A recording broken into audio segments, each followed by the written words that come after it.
नमस्कार, आप देख रहे हैं 4 PM और मैं हूं आपके साथ सिमरन। दोस्तों, क्या इस देश में जांच एजेंसियां सिर्फ चुनाव जिताने का एक हथियार बन के रह गई हैं? क्या भ्रष्टाचार के बड़े बड़े दावे सिर्फ वोटिंग की तारीख पर ही वैलिड रहते हैं? सवाल इसीलिए क्योंकि आज एक ऐसी खबर आई है जिसने ईडी की कार्यशैली का खेल खोल दिया है।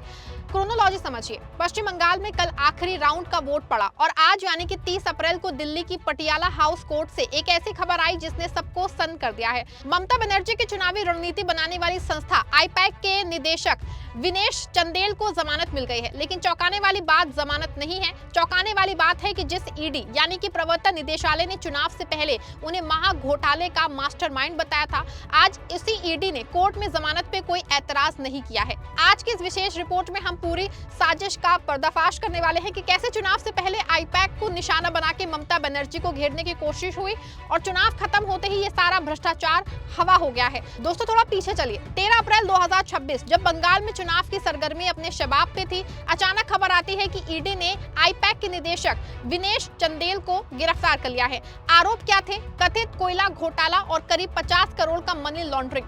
गोदी मीडिया ने ढोल पीटना शुरू कर दिया कि ममता बनर्जी का वॉर रूम भ्रष्टाचार का अड्डा है। उस वक्त ऐसा माहौल बनाया गया जैसे आईपैक ने कोई बहुत बड़ा कांड ही कर दिया हो।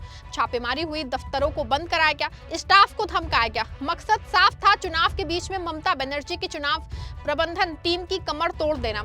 आईपैक वही संस्था है जिसने 2021 में दीदी को प्रचंड जीत दिलाई थी, इसीलिए इस बार उसे निशाना बनाना सत्ता की मजबूरी थी। लेकिन आज जब वोटिंग मशीनें सील हो चुकी हैं तो ईडी का गुस्सा ठंडा क्यों पड़ गया है? आज कोर्ट में जो हुआ वो सुन के आपको लोकतंत्र पे तरस आ जाएगा। जिस विनेश चंदेल को 15 दिन पहले सलाखों के पीछे रखने के लिए ईडी ने एड़ी चोटी का जोर लगा दिया था, आज कोर्ट में सरकारी वकील ने बड़े प्यार से कह दिया आरोपी जांच में पूरा सहयोग कर रहे हैं, इसीलिए हमें उनकी नियमित जमानत पे कोई आपत्ति ही नहीं है। दिल्ली की पटियाला हाउस कोर्ट के अतिरिक्त सत्र न्यायाधीश शेफाली बरनाला टंडन ने आदेश सुनाया। जमानत देते समय अदालत ने विशेष रूप से उल्लेख किया कि प्रवर्तन निदेशालय ने चंदेल की जमानत याचिका का विरोध नहीं किया है। ईडी के विरोध न किए जाने के कारण धन शोधन निवारण अधिनियम की धारा 45 के तहत लागू होने वाली कड़ी शर्तें इस मामले में बाधा नहीं बनी। इससे पहले 28 अप्रैल को अदालत ने विनेश चंदेल को अंतरिम जमानत देने से इनकार कर दिया था। चंदेल ने अपनी 74 वर्षीय मां के खराब स्वास्थ्य और डिमेंशिया यानी कि भूलने की बीमारी का हवाला देते हुए मानवीय आधार पर राहत मांगी थी। हालांकि तब अदालत ने कहा था कि रिकॉर्ड्स में ऐसी कोई जीवन को खतरे वाली स्थिति नहीं दिखती जिसमें आरोपी की तत्काल मौजूदगी जरूरी हो। अजीब बात है, चुनाव से पहले वो प्रोसेस ऑफ क्राइम यानी कि अपराध की कमाई को छुपा रहे थे और चुनाव खत्म होते ही वो वॉलंटरी कोऑपरेशन करने लग गए। जी हाँ, सवाल है कि आखिर 24 दिन के भीतर ऐसा क्या बदल गया कि ईडी ने अपना विरोध वापस ले लिया? क्या भ्रष्टाचार के सबूत मतदान खत्म होते ही गायब हो गए या फिर असली काम सिर्फ चुनाव तक ही सिंघम बन के डराना था? आपको बता दो, पूरी स्क्रिप्ट में मुख्य किरदार तो ममता बनर्जी ही थी। आईपैक पे हमला दरअसल ममता की लोकप्रियता और उनकी चुनावी बिसात पे हमला था। ममता बनर्जी खुद आईपैक के दफ्तर गई थी, उन्होंने सुप्रीम कोर्ट तक लड़ाई लड़ी, लेकिन उस वक्त उन्हें भ्रष्टाचारियों की रक्षक बनाया गया। दोस्तों, आज सत्ता की आंखों में आंखें डाल के पत्रकारिता करना मुश्किल हो गया है। हमारे 4 PM नेशनल यूट्यूब और फेसबुक चैनल को, जिसे आपका प्यार और विश्वास हमेशा से मिलता रहा है, उसे बंद करके सरकार ने ये साबित कर दिया है कि वो आपके सवालों से कितना डरती है। मुश्किल दौर है, लेकिन हम ना रुके थे और ना ही रुकेंगे। हम सच के लिए हमेशा लड़ते रहेंगे। ऐसे में 4 PM यूपी को ज्यादा से ज्यादा ज्वाइन करें और स्वतंत्र पत्रकारिता को जिंदा रखने के लिए जितना हो सके उतना हमारा आर्थिक सहयोग करें। आपके सहयोग से ये जंग हम जीत के रहेंगे। बीजेपी ने हर रैली में आईपैक और भ्रष्टाचार का नाम लिया। चंदेल की गिरफ्तारी को मोदी की गारंटी की तरह पेश किया गया, लेकिन अब जब 4 मई को नतीजे आने वाले हैं और वोटिंग पूरी हो चुकी है तो ईडी के तेवर ढीले पड़ते, जो बताता है कि ये पूरी कवायद सिर्फ एक सियासी प्रोपोगेंडा थी। आईपैक के मालिक को जमानत मिलना सिर्फ एक कानूनी राहत नहीं, बल्कि ये उन लोगों के चेहरे पे तमाचा है जिन्होंने जांच एजेंसियों को अपना चुनावी एजेंट बना दिया है। विनेश चंदेल को ईडी ने अप्रैल 2026 में पश्चिम बंगाल विधानसभा चुनाव के प्रचार के दौरान गिरफ्तार किया था। ये मामला पश्चिम बंगाल में कोयले के अवैध खनन और परिवहन से जुड़े मनी लॉन्ड्रिंग की जांच से संबंधित है। लेकिन आईपैक टीएमसी का चुनाव प्रचार संभाल रही थी, इसीलिए ममता बनर्जी और उनकी पार्टी ने इसका विरोध किया था।